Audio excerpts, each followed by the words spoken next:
iHeartRadio Broadway, driven by Mercedes-Benz. The best or nothing.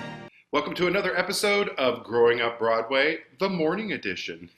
This is the world's first podcast for theater makers who are young or young at heart. Today's show features a remarkable young man from Sydney, Australia. He's a performer, he's a producer, he's 12, Mr. Ali Alkhair. So help me Sondheim? Help me Sondheim. Hit it, Luca. Growing up, yeah, we're growing up. Yeah, we're growing up Broadway.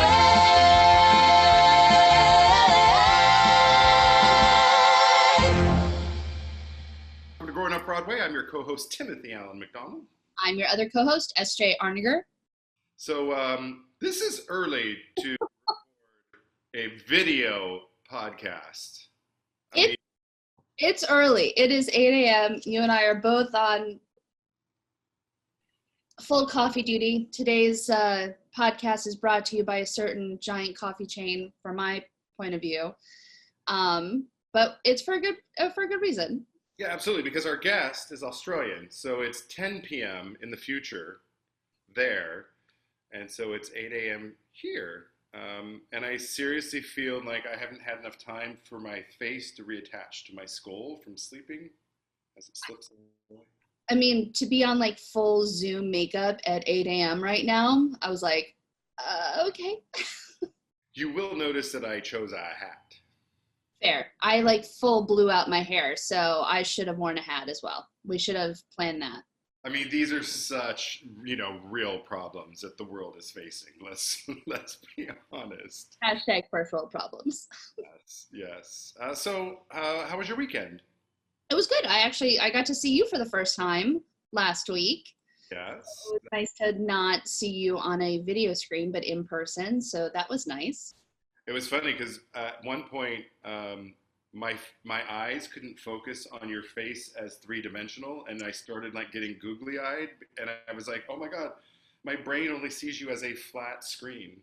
You and I both felt that we had been like released on like good behavior to see each other for the first time. So it was definitely nice to see you in person. And we were totally masked, and we were totally socially distanced, no risk taken. 6 feet apart. It was nice. We talking about the podcast for the future and some other fun stuff. So it was nice. It was. How was your weekend?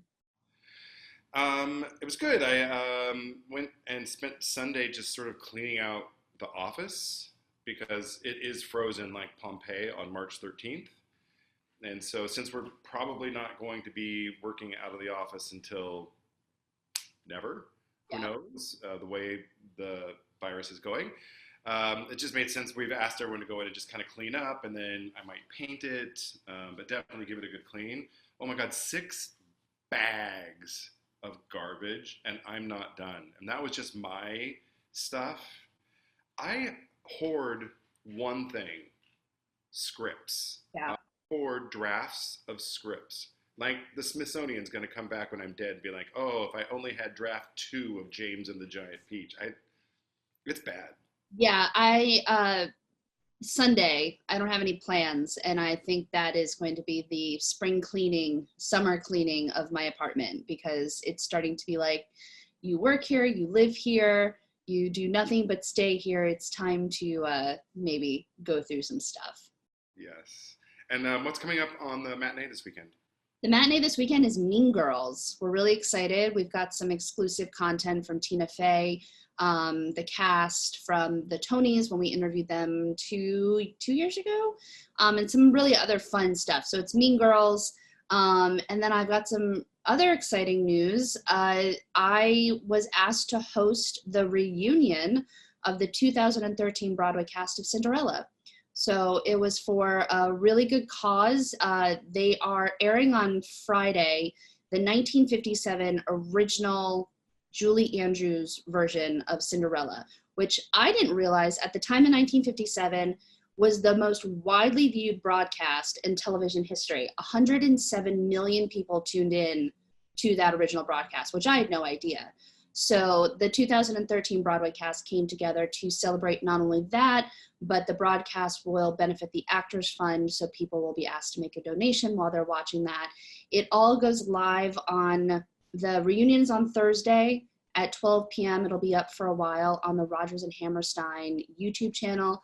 And then on Friday, the 24th, will be the 1957 Cinderella. So the reunion's cool. It's Laura Osnes, Santino Fontana, Victoria Clark, Ann Harada, and Greg Hildreth. So it's a really fun, like 30-minute interview where you get to hear all about the antics backstage, the quick costume changes that have become iconic at this point.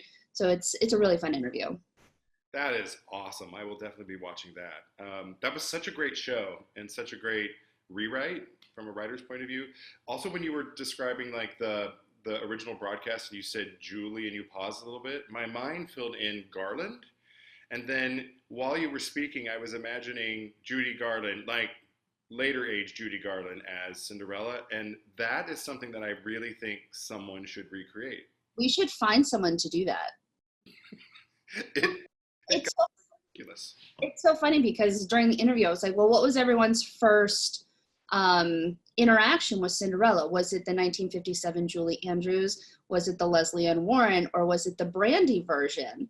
So everyone all has a different answer. I mean, I started with the Leslie Ann Warren version, which is one of my favorites. But it's also interesting to see how many rewrites of that musical have happened. All the stepsisters have had different names in every single version. So it's a fun interview. It's definitely fun. That Julie Andrews broadcast, it's remarkable. I did research when we were adapting the show for R&H for their Getting to Know collection. And basically every television in America, it's like a staggering number. It's like 99% tuned in and watched that. And the number isn't correct because that only counts the television and not how many people were watching, because not everybody had TVs at that time. So you might get 8 or 9 or 12 people all crowded around watching it. I mean, talk about must-see TV.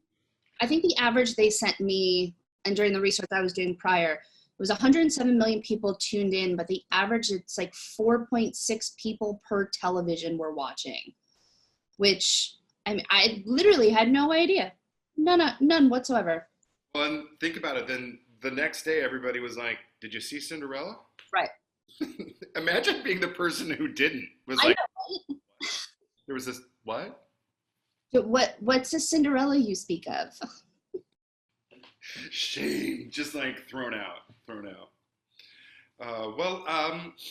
Let's move into our guest, shall we? Get this remarkable guy on stage. Yeah.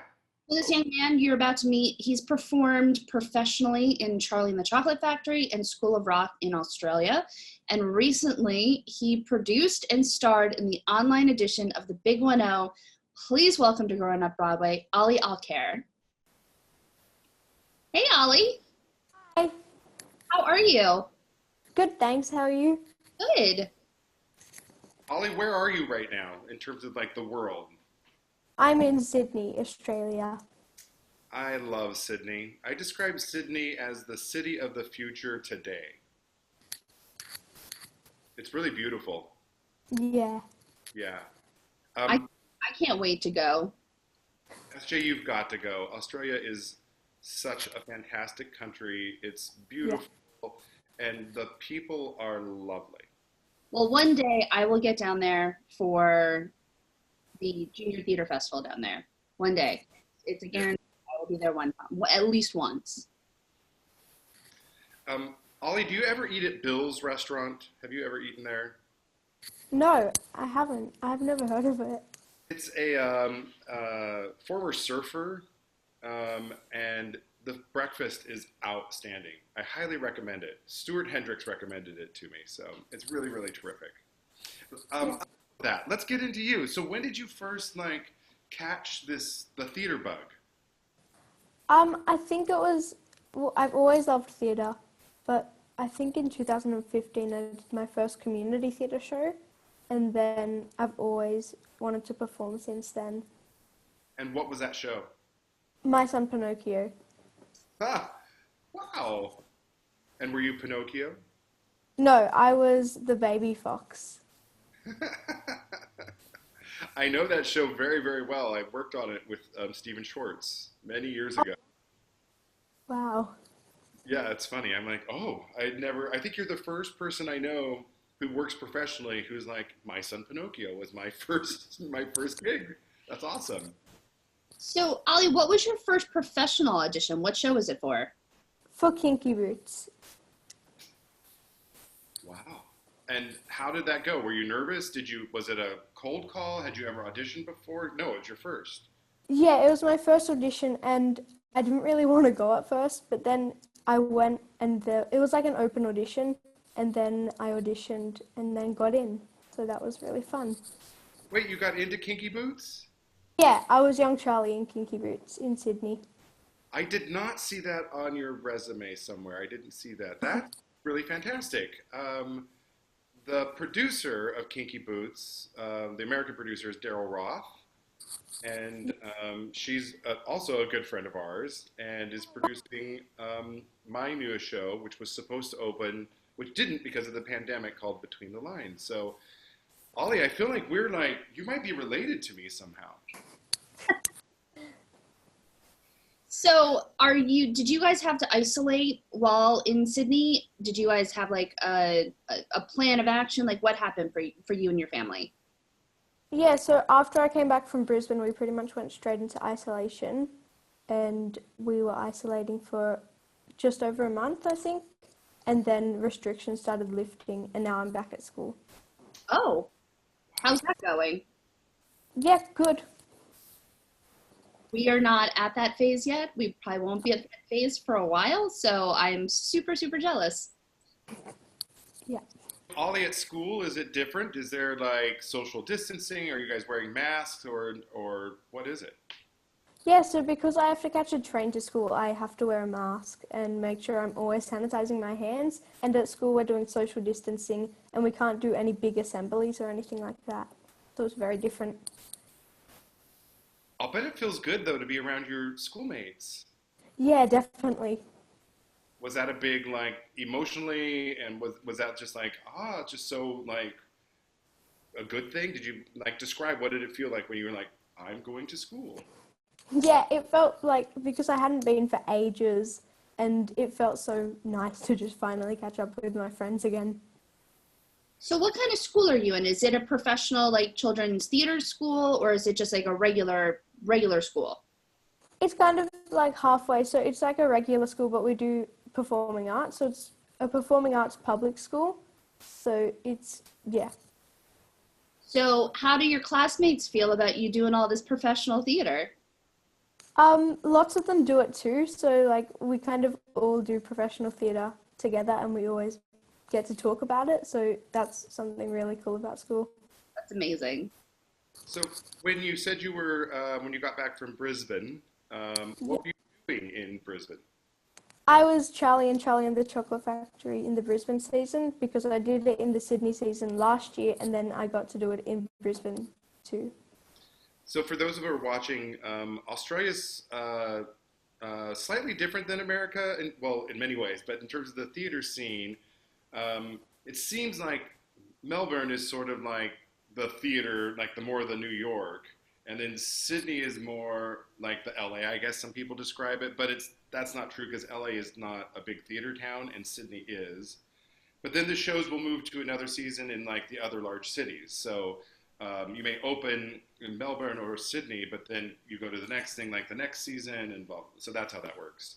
So you were Charlie in Charlie and the Chocolate Factory, Mr. Charlie Bucket, yes. And so as the pandemic is sort of becoming more and more reality, like, and you guys are performing, what was going through your mind? Did you think that you'd end up in ISO? Yeah, because we were just teching the show when we got like sent home. So the whole way, I remember like one of the last days of tech, it was announced that we could only have 500 people watching our show. And then all of us just thought like, how are we going to do the show? And then the next few days it got cancelled. So yeah, it was like very nerve-wracking whether we were going to do the show or not. So it was very like sad. So is there a chance that you'll go back to Charlie and the Chocolate Factory once everything kind of settles down a little bit? No, sadly, they've had to completely cancel the season. Which Yeah. makes the most sense. So you leave the show, you go home, you go into ISO, as the Australians call it. We call it like everything from lockdown to shelter in place to Quarantine. quarantine, right? I like ISO better. It sounds cool, but Australians make everything sound cooler. And you, what you were like, how many weeks into it you were getting bored, and then you had this idea to bring all your pals together and do something. Tell us what you did. I then found the Big 1-0 and I saw that it was like amazing how they've adapted it into an online musical. And as soon as I saw it, I had my heart set on it and I had to do the show. So how did you hear about it? Did you just see it on the news or from? Oh, one day I was just looking on the MTI Australasia website and I came across the Big 1-0 in future releases. And it was like getting released in the next few days and I thought that was amazing and I had to do it. So did you know about the Big 1-0 prior to it becoming a musical? No, I had never heard of it when I first saw that it was an online edition. I never even knew it was a musical. And then I read the book and that's when I learnt about it. So tell our viewers what it's like being 12 and producing your own online musical. It's really fun and sometimes challenging, but with help, it's just really fun. And so you had the idea, you see it on the MT. First of all, let's just shout out to all of our kids who are watching this, who are also, I'm sure, do the same thing, or what's going to be the new musical? It's just funny, only on our video podcast would a kid be like, so I'm on the MTI Australasia website and finding this, which I love. So you get the idea, and then how did you you cast it with it's a mix of, there's some adults and there's the kids are in the kids parts. How did you reach out and get all those people involved in the show? So when I was first casting, I was thinking of people who also had cancelled shows. So Billy Elliot was also touring around, and so was School of Rock, and Charlie, obviously. So I first reached out to them and asked if they would be interested, a few cast members from those shows, and then I just got other contacts, and I asked them to reach out to more people that they knew, and that's how we got the cast. And then you found a director and a choreographer and a music director. How did you make all that happen? So the music director, she was my company manager from Charlie and the Chocolate Factory. So I got her because I knew that she was really good at music. And then her sister actually did something to do with directing in university, I think. So then she was our director and choreographer. That's amazing. Yeah, imagine if the cast of The Lion King and on Broadway, and you literally pulled in the best talent in all of Australasia, and then and it proves in the show. So I got sent a link from Stuart Hendricks. Shout out to Stuart, who runs MTI Australasia, and we had just produced the show ourselves weeks before, and so to see your production, it was so smart and so well done. And also you did something that none of my smart people did. You figured out how to do a kick line, a virtual kick line at the end, and that blew my mind. Wait, what? I need a description. How did this work? Well, Ollie, tell us. So what we had to do is, because it was hard to do over Zoom, we had to each individually film the kick line. And we had to get very specific on either side, and we had quite a bit of rehearsal time spent on just exactly where to put our arms, and then that's how we made it happen. The creativity, that's amazing. And it's right at the end for the, it's the big, this is big, the big, when Stephen and I saw that, we were just who is this Cameron McIntosh Jr., I've got to meet him. So I literally was like writing Stuart like immediately. I'm like, okay, we got to make this happen. So would you recommend doing a Zoomsicle, as we call them, to the world? Would you say this is the thing of the future to do? Definitely. I am looking for another one to do. They're just so like good. And during this lockdown or isolation, it's really good to be able to keep performing. So I think that's really important, and Zoomsicles are perfect for that. And do you have a show in mind? No, not at the moment. I'm sure Tim can give you a whole list of suggestions. That would be great. I've got some ideas, and we may have some big shows to announce. I can't talk about them yet because it's early, but Ollie, keep in contact because we'll give you the world premiere of something because why not? So, Ollie, you've now done your first Zoomsicle. You've become Cameron McIntosh Jr. You have successfully done it. What advice do you have for somebody else who is thinking about producing an online musical?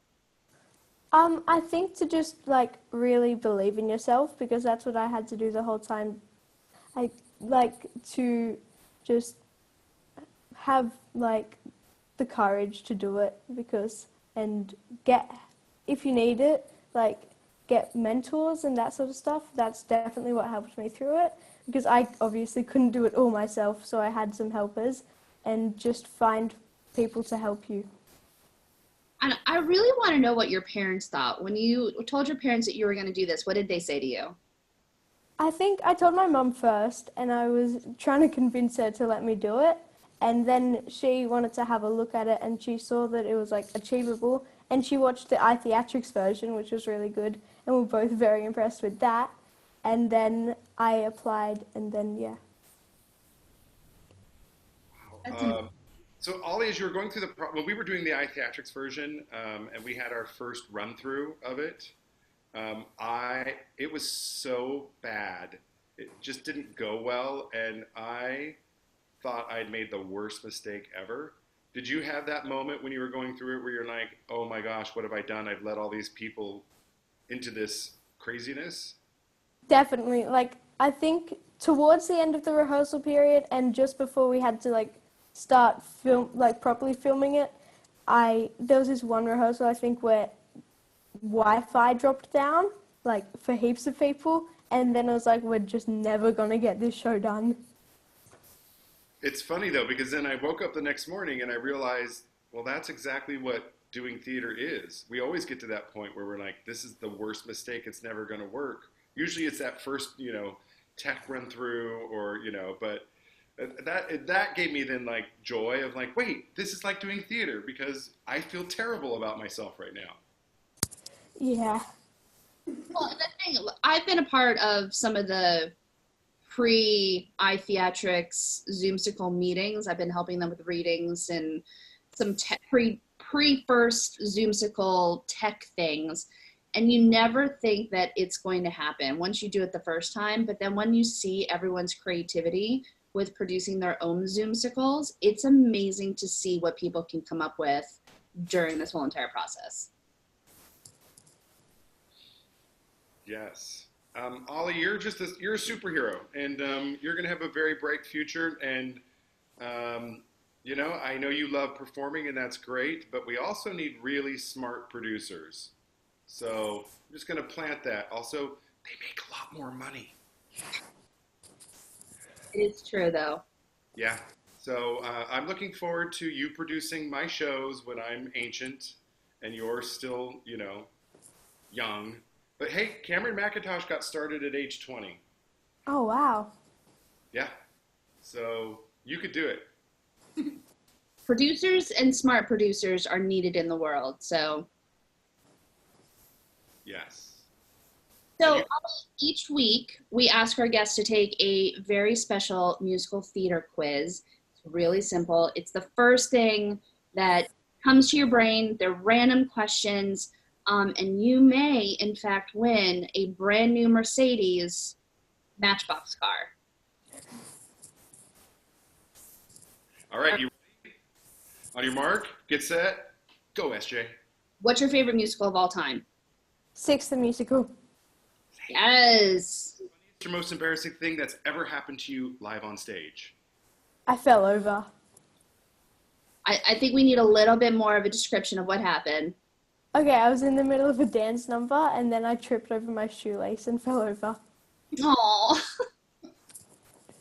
If you could play any role, regardless of type, gender, age, or whatever, which role would you choose?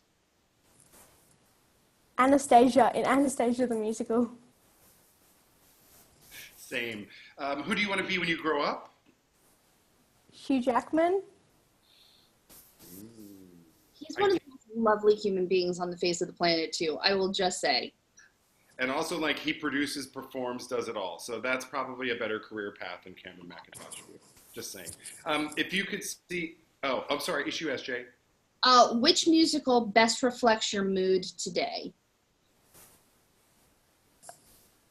I want to say Six, the musical. Because there's 6 different moods on stage, so you can pick whichever one you want to be. Okay, but which of the queens' mood are you today? Let's get specific. Catherine Parr.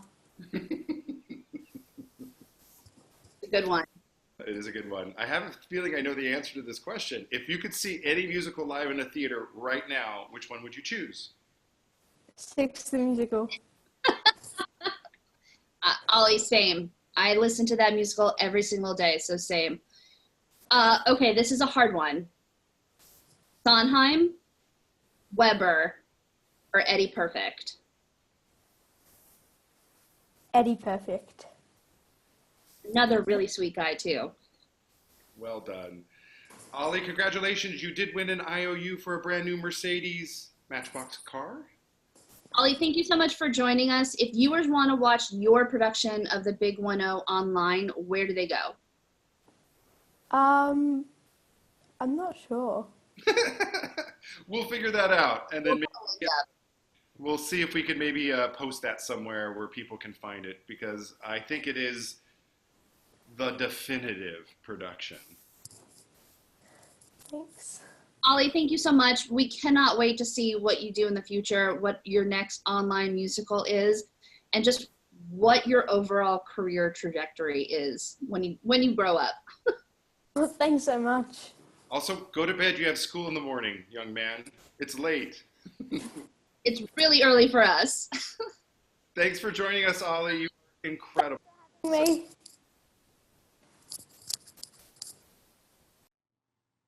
Well, I will say the future is in really good hands. Yeah, if we can just get rid of all the idiots who are still here. I mean, if we could just get, let me rephrase that in a more positive way. If we could actually let them get to the point where they can lead, yeah, it will be great. It's 8 o'clock in the morning. And that's my favorite thing you've ever said. Totally PC. We're a little slap happy because it is early. What's on tap for you guys this week? We have this week and next week, and then we are taking August off at iTheatrics because we have been running hard since March 13th, and we all need a big old break. We are making some announcements and some decisions regarding JTF, and so we'll be letting people know what's happening with all of those things in the coming week, probably towards the end of this week. And we have a couple surprises. We're going to go out big. So we have some really cool things that we've been working on to remind people that theater is important, to tell people that the best way that you can support your theater is to do online, online classes, online master classes, Zoomsicles, because it's the only 100% safe way to put on theater, and no masks are required. And we need this virus to slow down, and the best way to do that is to change our behavior. So we're going to do some PSAs and all kinds of fun stuff around that. And like Tim and I have been saying the last 2-3 weeks, please wear a mask. It is the one effective way that this is going to be nipped in the bud. Please wear a mask. Yep. Change your behavior, and 8 weeks later, the world will be a different place. That's just 2 months. I mean, 8 weeks. If you want to look at anything, look at New York City. We've had a remarkable recovery.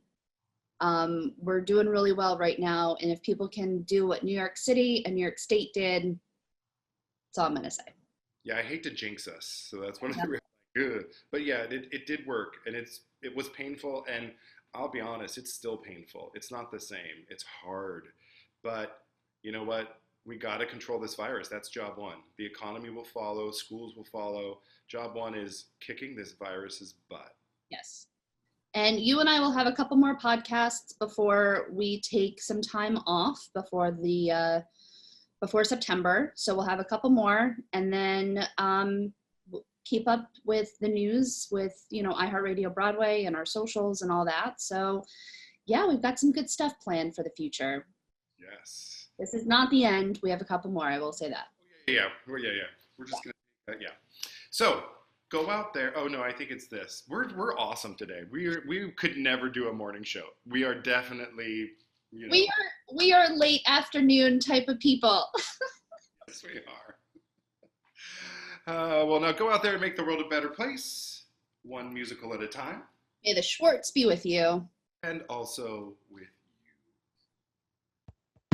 Growing up, growing up, growing up, Broadway, growing up, Broadway. iHeartRadio Broadway, driven by Mercedes-Benz. The best or nothing.